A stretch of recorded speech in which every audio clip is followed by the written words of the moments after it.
안녕하세요. 2023년 4월 30일 GMA 한글교실 시작하도록 하겠습니다. 오늘은 젠 자매님이 영어 예배 말미에 예수님을 구주를 영접하는 기도를 하셔가지고 저희가 영접 기도하느라 좀 시간이 많이 지연되어서 오늘은 한글교실을 예배 시간에 하지 못해서 예배 끝나고 하지 못해서 제가 이렇게 집에서 녹화를 하게 되었습니다. 오늘 주일 설교는 이제 의의 병기라는 제목으로 지금 3주차에 걸쳐서 예배를 하고 있는, 설교를 했는데요. 오늘은 그 마지막 시간입니다. 그래서 제가 영어 설교를 한 40분 정도 했지만, 간단하게 그 핵심 내용만 말씀드리면, 먼저 제가 항상 강조하지만 영의 생각과 육신의 생각이 우리 안에서 항상 다툼이 있다라고 말씀을 드렸습니다.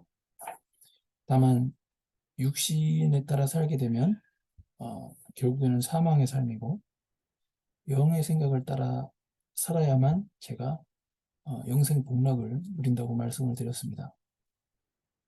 그러면은 어떻게 하면 도대체 영의 생각을 따라 살 것인가? 그게 중요한데요. 먼저 영의 생각을 따라 살려면 살기 위한 그 고려사항이 있습니다. 먼저는 지금 내가 하는 생각이 영의 생각인지 육신의 생각인지 이제 구분이 되어야 하겠죠. 지금 하는 생각이 영의 생각인지 육신의 생각인지 구분조차도 안 되는 영적 상태라면 우리가 어떻게 영의 생각에 따라 살겠습니까? 그죠?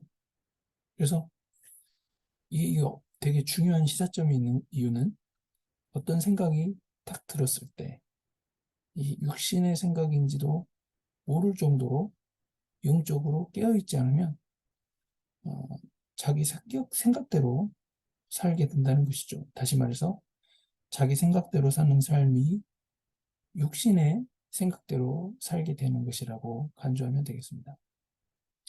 육신의 생각대로 계속 살게 되시면 결국 사망에 이르는 삶을 살게 되고 우리의 선악간의 행한 대로 심판을 받게 되어서 마지막 심판의 날에 영원히 후회하게 됩니다. 그럼 육신의 생각이 뭐냐? 예전 그 제 설교들을 보시면 육신의 생각에 대해서 계속 제가 설교를 했기 때문에 오늘 시간 관계상 전 설교들을 참고하시면 되겠습니다. 그리고 이제 영의 생각을 따라 살기 위한 이제 고려사항으로 이제 B에서 제가 결국에 이제 주님으로 사는 연합의 상태가 중요하다고 말씀드렸는데요. 어떤 사람들은 연합이라고 하면은 1 플러스 1은 2다. 그걸 연합으로 생각하시는 분들이 있습니다. 그 얘기인 즉슨 예수님과 예수님 플러스 나. 이것이 2다. 이렇게 생각하는 거 연합이라고 생각하시는 분들이 있는데 그건 잘못된 생각이고요. 여기 적어드린 대로 1 플러스 1은 1이 되는 관계. 다시 말해서 나는 없어지고 나를 부인하는 것이죠. 나는 없어지고 내 안에 예수 그리스도로 사는 그 상태가 바로 유니티, 연합의 상태입니다. 이게 우리가 추구하는 궁극적인 그리스도인의 삶인 것이죠. 예, 그리스도의 분량까지 이르는 삶. 두 번째로 그러면 어, 의의 병기로 쓰임받지 못하게 하는 것들이 있는데 바로 그 우리의 의의 병기로 쓰임받지 못한다. 이게 무슨 뜻이냐면은 우리의 몸, 우리 육체를 죄의 병기가 아닌 그죠? 의의 병기로 쓰임받게끔 해야 되는데 이러한 의의 병기로 쓰임받지 못하게 하는 이유는 크게 두 가지가 있습니다. 보시면 제가 A, B 딱 적어놨죠? 예, 감정. 첫 번째는 우리의 감정대로 살게 되면 의의 병기로 쓰임 받지 못하게 됩니다. 두 번째는 우리의 욕심대로 살게 되면은 의의 병기로 쓰임 받지 못하게 됩니다. 여러분 생각해 보십시오. 그 어떤 일이 사건이 터졌을 때, 또는 어떤 사람과 갈등이 있을 때, 우리의 감정이 막 앞서는 경우에 하나님의 뜻이 생각이 나던가요? 잘 아시겠지만 모세가 혈기 한번 부렸을 때 하나님 뜻을 전혀 생각하지 못하는 것을 우리가 알 수 있습니다. 예, 모세는 사람을 죽여버렸죠. 하나님의 뜻은 그때 당시에 사람을 죽이는 게 아니었는데 말이죠. 그래서 신약에서 사도 바울은 예수 어, 그리스도인이죠. 그리스도의 자신만의 예수의 사람들은 그 정과 육신을 십자가에 못을 박았다라고 말합니다. 예수님께서 십자가에 못 박혀 돌아가셨을 때 우리 또한 같이 죽은 것이고, 그 얘기는 우리가 지금 비록 육체는 살아있더라도 우리의 정과 육신을 예수님이 십자가에 못 박혀 돌아가셨을 때 우리도 우리의 정과 육신을 십자가에 못 박았다는 것이죠. 이 얘기는 뭐냐면 감정대로 살지 않는 삶을 의미합니다. 다시 말해서 감정대로 사는 것은 하나님 나라에 전혀 도움이 안 된다고 보시면 되겠습니다. 특히 리더가 되려는 사람들은 감정이 올라오더라도 어, 감정이 남들에게 드러나지 않아야 되고요. 실제로 또 감정이 올라오지 않도록 어, 어떤 리더가 되는 훈련이 특별히 필요합니다. 모세 같은 경우는 어, 이스라엘 민족의 리더가 되기 위해서 40년 동안 미디안 광야에서 하나님께 그 훈련을 받았습니다. 40년, 40년 만만치 않은 기간입니다. 두 번째로 이제 우리의 몸이 의의 병기로 쓰임받지 못하는 이유 중에 하나는 아까 욕심이라고 말씀드렸는데요. 욕심은 뭐 여러 가지 욕심이 있겠지만 심지어 우리가 이 하나님의 일을 한다. 또 뭐 GMA 사역 이런 것도 이 사역조차 인간적인 욕심이 될 수 있습니다.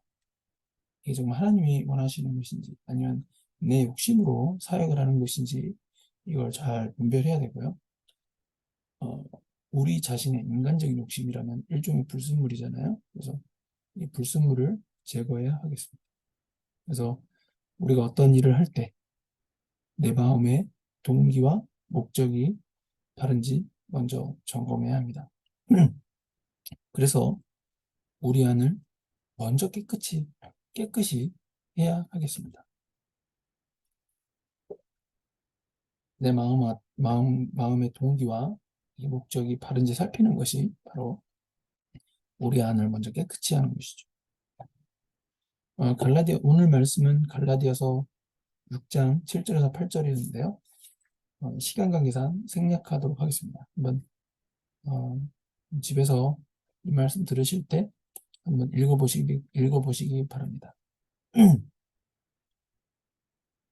성령대로 지도와 인도를 받으며 살기 원하신다면 먼저 내 안에 더러운 것들을 치워야 합니다. 다시 말해서 마음에 있는 돌들을 깨트려야 됩니다. 우리 마음 안에 있는 돌들이 깨져야 우리 마음밭이 옥토밭이 되어서 우리 마음밭에 다시 말해 하나님의 말씀이 떨어져도 돌밭 같은 경우는 햇빛이 강하게 오면은 흙이 젖기 때문에 씨가 말라 죽습니다. 이 햇빛은 일종의 삶 가운데 우리를 시험하는 사건인 것이죠. 교회에서 말씀을 잘 들어도 교회 딱 밖에 나가서 말씀을 시험하는 사건이 탁 터지면 그냥 그때 들었던 말씀 잊어버리고 넘어지는 것을 말합니다.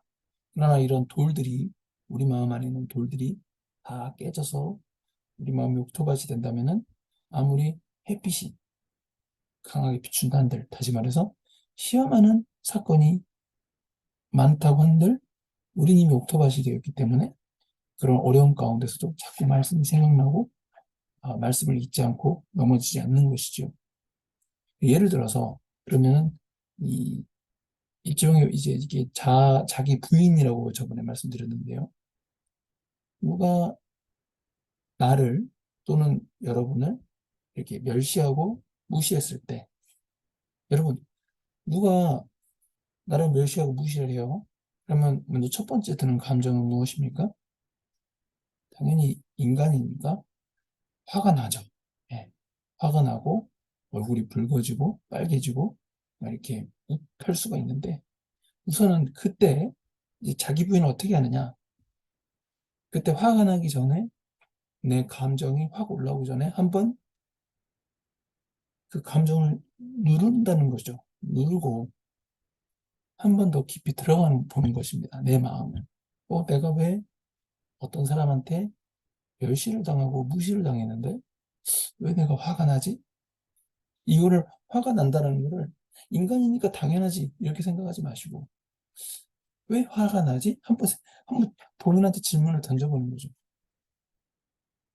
그러면은 왜 화가 나는지 그 원인을 한번 비집고 들어가는 것이 자아를 파쇄시키는, 그러니까 도를 깨트리는 어떤 그 사고작용이라는 것이죠. 이게 굉장히 필요합니다.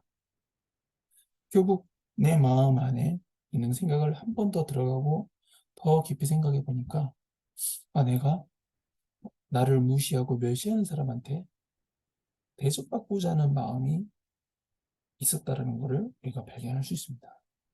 이거는 되게 쉬운 사례죠. 예. 그래서 내가 결국 대접을 상대방한테 받고자 하는 마음이, 그런 마음 자체가 바로 우리 자아에 형성된 돌이라는 것입니다. 그 돌을 깨트려야 돼요. 그럼 어떻게 깨트리느냐? 대접받고자 하는 마음은 성경에서 말하는 진리가 아니라는 것을 우리가 한번 더 생각해야 된다는 거죠. 자, 그 구절을 제가 항상 말씀드리잖아요. 우리가 온 곳은, 인자가 온 곳은 뭐하러 왔다? 섬기려고 온 것이죠. 섬김을 받으러 온 것이 아닙니다. 그러면 우리도 마찬가지죠. 예수님께서 우리를 이 땅에 보내신 것은 우리로 하여금 상대방을 섬기게 하려고. 예, 우리가 섬김을 받으려는 게 아니고, 결국 대접받고자 하는 마음은 내가 상대방한테 섬김을 받고 싶은 거잖아요. 정작 하나님은 우리를 상대방을 섬기라고 보내셨는데, 그죠? 그래서 무슨 의미인지 아시겠죠? 내가 섬겨야 되는데 내가 대접받지 못했다. 섬김받지 못해서 내가 화가 났구나.